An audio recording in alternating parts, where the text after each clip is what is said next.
This is Paw Print, an animal rescue community, episode 8.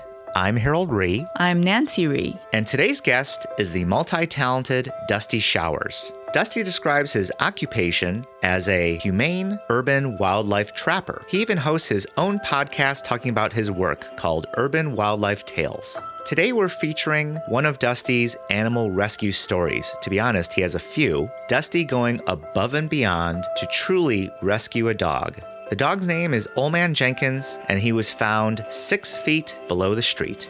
And it all started with a social media post. If you want to learn more about Dusty Showers and Ol Man Jenkins, go to our show notes at thisispawprint.com/8. That's the number 8. This was a Facebook post that I got tagged on, and it was blowing up. People just saying, they said there's no dog there, somebody's lying about it, or it's got to die, and everyone's freaking out, saying we got to save it. And it's an hour and a half from where I live, but it was on a Sunday, and this person said to me, she said, I know that dog is in there. So I said, okay, I'll go out there. I can't promise anything, but I'll at least take a look at it. So I got to the address, and it was an empty lot. It was a rough part of town, and I was with my daughter, who's 14-year-old at the time, 5'10", blonde girl, and we're walking around this neighborhood literally with a crowbar because I had to be able to lift up storm drain covers. And so we walked around for over an hour looking for this dog. So the dog was basically underneath, right? Correct. So you're just guessing at this point,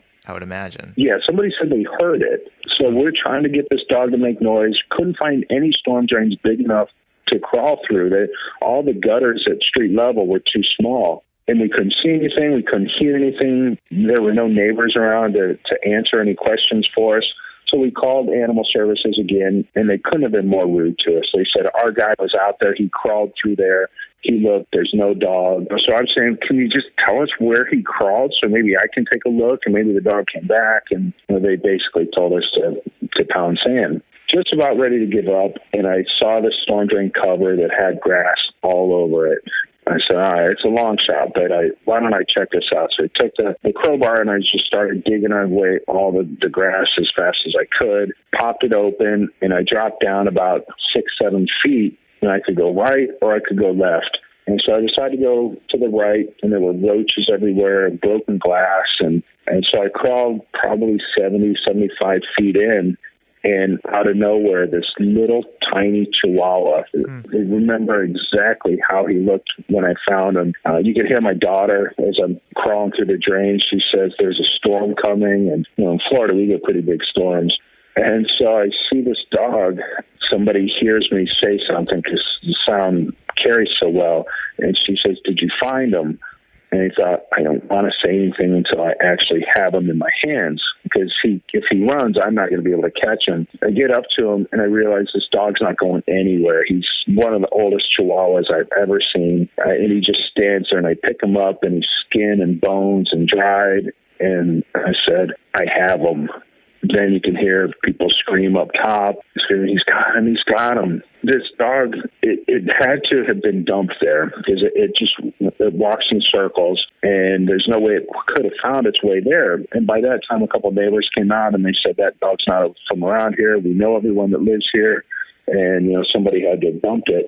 But to do that, they would have had to put it into the gutter, and then there's a 12-inch pipe, and it would have had to fall from the 12-inch pipe 6 feet down to where I found it. So I was at least 6 feet below the street. And so here this old blind chihuahua gets dumped, falls 6 feet onto concrete, and is left to die in this storm drain.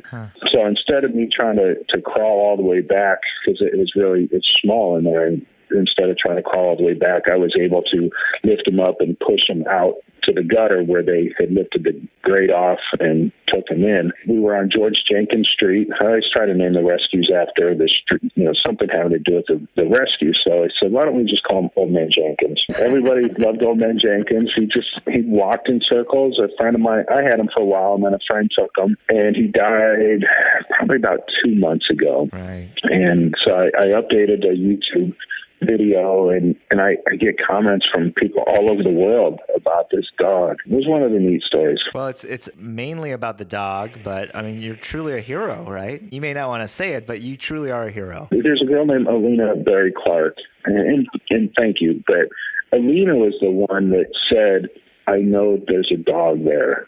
You know, and she could have said it like, oh, no, I'm pretty sure there is, so maybe you can just go look. But she said to me, I know there's a dog there.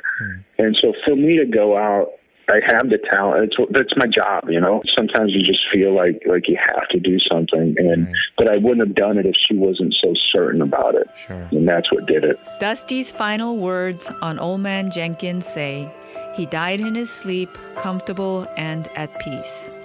Ol Man Jenkins died in the summer of 2015, and the YouTube video featuring Dusty and Ol Man Jenkins has over 268,000 views.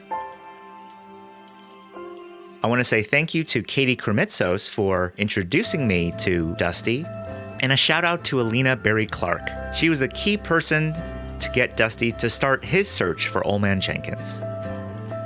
If you want to learn more about today's episode, as well as watch a YouTube video on Ol Man Jenkins, go to our show notes at thisispawprint.com/8. If you want to learn more about me and Nancy, you can find us on Facebook, Twitter, and Instagram. If you want to listen to more episodes, you can go to our iTunes page or our SoundCloud page. Those are the two most popular ways to listen to us. Go to thisispawprint.com/iTunes or thisispawprint.com/SoundCloud. We want to thank all of you, our listeners out there. Thanks for inspiring us, and thanks for sharing a positive message of love and peace by saving an animal. Have a great day, and see you next time on Paw Print. Paw Print is a production of EVER Education. You can't handle the truth! Woohoo!